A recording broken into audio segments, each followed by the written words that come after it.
તમે ક્યારે જોયું છે અમુક ઝાડ કેવા હોય, ગમે તેટલો પવન આવે ને એ આમ વળે ખરા પણ તૂટી ના જાય. હા, બરાબર. આપણામાં પણ એવી જ એક શક્તિ હોય છે, અંદરની તાકાત. એને કહેવાય ભાવનાત્મક સ્થિતિસ્થાપકતા. હમ એ આપણને મુશ્કેલી આવે ને ત્યારે હારવા નથી દેતી, પડીએ તોય ફરી ઊભા થવામાં મદદ કરે. જાણે અંદર કોઈ ઝરણું હોય જે પાછું ભરાઈ જાય. સાચી વાત છે. અને આજે આપણે આ જ અંદરની શક્તિ, એમ કહો ને કે આપણી સુપર પાવર, એના વિશે થોડી ઊંડી વાત કરવાના છીએ. હા. અમુક વિચારો છે જેના પર આપણે આજે ધ્યાન આપીશું. એ આપણને શીખવે છે કે આ શક્તિ કેવી રીતે વધારવી, કેળવવી. એટલે આજનો આપણો હેતુ એ સમજવાનો છે કે આ જે અંદરની મજબૂતી છે, આપણી પોતાની સંભાળ રાખવાની જે રીત છે, એને કેવી રીતે વિકસાવી શકાય. બરાબર. તો ચાલો શરૂ કરીએ. જાણે કોઈ ખજાનો શોધવા નીકળ્યા હોઈએ આપણી અંદર જ. તો આ શક્તિ કેળવવા માટે પહેલું પગલું કયું? સૌથી મુખ્ય પાયો. પહેલો અને કદાચ સૌથી મહત્વનો પાયો છે સ્વજાગૃતિ. એટલે કે આપણી જાતને ઓળખવી. સહેલાઈથી સમજાવો ને. જરૂર. સ્વજાગૃતિ એટલે સમજો ને કે આપણી અંદરની દુનિયાનો એક નકશો બનાવો. અચ્છા. આપણી લાગણીઓને ઓળખવી. જેમ કે ગુસ્સો આવે ત્યારે શરીરમાં શું થાય છે, ક્યાં ગરમી લાગે, તણાવ ક્યાં અનુભવાય, હા. અને ખુશીમાં કેવું હળવું લાગે. કઈ વાતો આપણને જલ્દી ઉદાસ કરી દે છે કે પછી ચીડાઈ રવાય. જાણે આપણે ટ્રિગર બટન કયા છે એ સમજવું. ઓ, એટલે આપણી લાગણીઓના રસ્તા જાણવા જેવા. બરાબર. અને મુશ્કેલી આવે ત્યારે આપણે સામાન્ય રીતે શું કરીએ છીએ? શું આમ ખૂણામાં ભરાઈ જઈએ કે પછી એનો સામનો કરવા તૈયાર થઈએ? આ બધું સમજવું એ પહેલું પગલું છે. સમજાયું. એટલે પહેલા તો પોતાની જાતને, પોતાની પ્રતિક્રિયાઓને બરાબર ઓળખવી. સારું. પછી બીજું શું જરૂરી છે આ શક્તિ માટે? બીજું છે માઇન્ડફુલનેસ. એટલે કે અત્યારે અને અહીંયા હાજર રહેવું. માઇન્ડફુલનેસ. હા, સાંભળ્યું છે ઘણું એના વિશે. હા, એટલે કે મનને વર્તમાન ક્ષણમાં રાખવું. આમ તો થોડું અઘરું લાગે શરૂઆતમાં. હા, મન તો ભટક્યા કરે. કરું. પણ એની એક સહેલી રીત છે. ઊંડા શ્વાસ લેવા અને ધીમે ધીમે છોડવા. જાણે આપણા મન માટે એક પોઝ બટન દબાવ્યું હોય. શાંત થવા માટે. બરાબર. અને આપણા વિચારો અને લાગણીઓ જે આવે ને જાય છે એમને બસ જોવાના. જાણે આકાશમાં વાદળા જતા હોય એમ. એમને સારા કે ખરાબ એવું કોઈ લેબલ નહીં લગાવવાનું. અચ્છા, ખાલી જોવાનું. હા. અને આપણી આસપાસ શું ચાલી રહ્યું છે એના પર ધ્યાન આપવું. આપણી ઇન્દ્રિયોનો ઉપયોગ કરવો.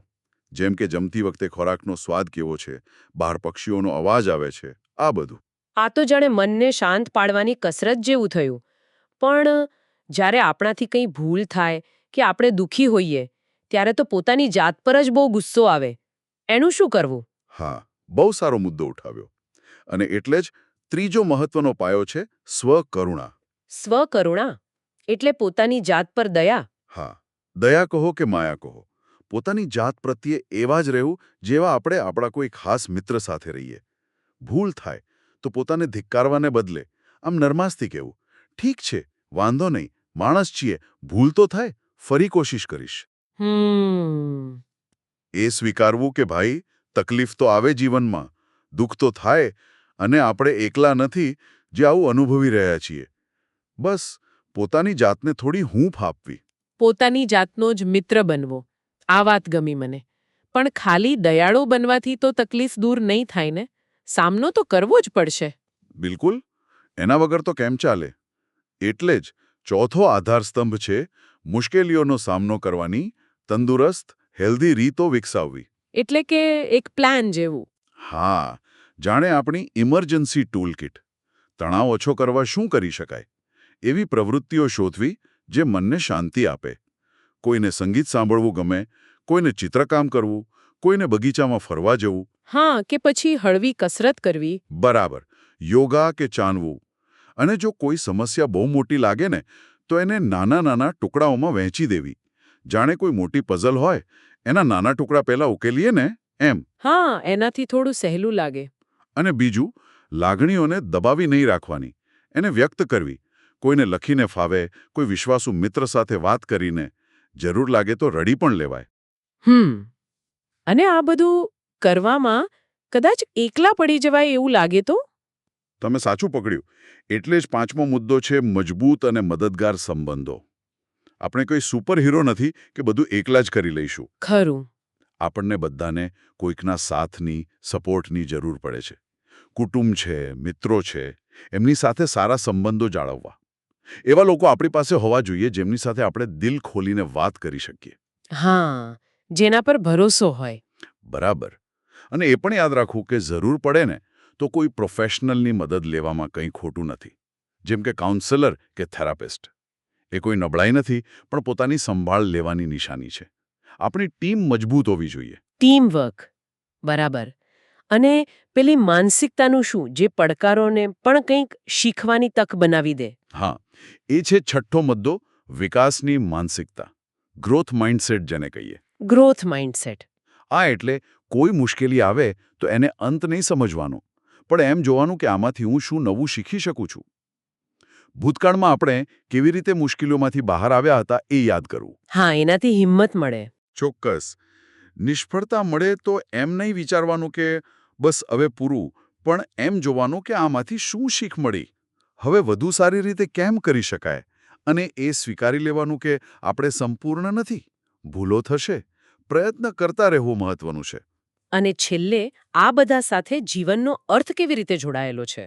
એ છે આપણો સાતમો અને છેલ્લો મુદ્દો, અર્થ અને હેતુ.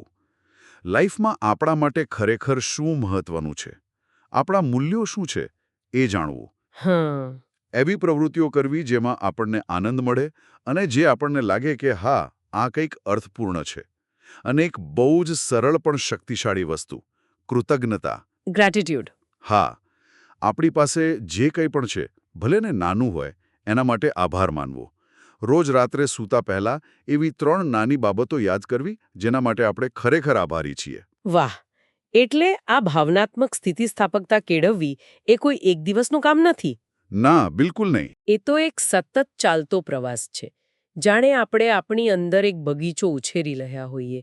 એની માવજત કરતા રહેવાનો, ધીરજ રાખવાની, પોતાની જાત પર પ્રેમ રાખવાનો અને નાના નાના પગલાં લેતા રહેવાના. એકદમ બરાબર કહ્યું. અને યાદ રાખવા જેવી વાત એ છે કે દરેક વ્યક્તિમાં, દરેકમાં આ અંદરની શક્તિ રહેલી જ છે. મુશ્કેલીમાંથી બહાર આવવાની ક્ષમતા છે જ. હા, બસ એને ઓળખવાની જરૂર છે, એને પોષવાની જરૂર છે, અને પોતાની જાત પર ભરોસો રાખવાની જરૂર છે. ખૂબ સરસ. તો આજના આ વિચાર વિમર્શના અંતે સાંભળનારા દરેક માટે એક નાનો સવાલ મૂકી જાઉં છું. આજે એવી કઈ એક નાની અમથી બાબત છે જેના માટે ખરા દિલથી આભાર માની શકાય? જરા વિચારજો.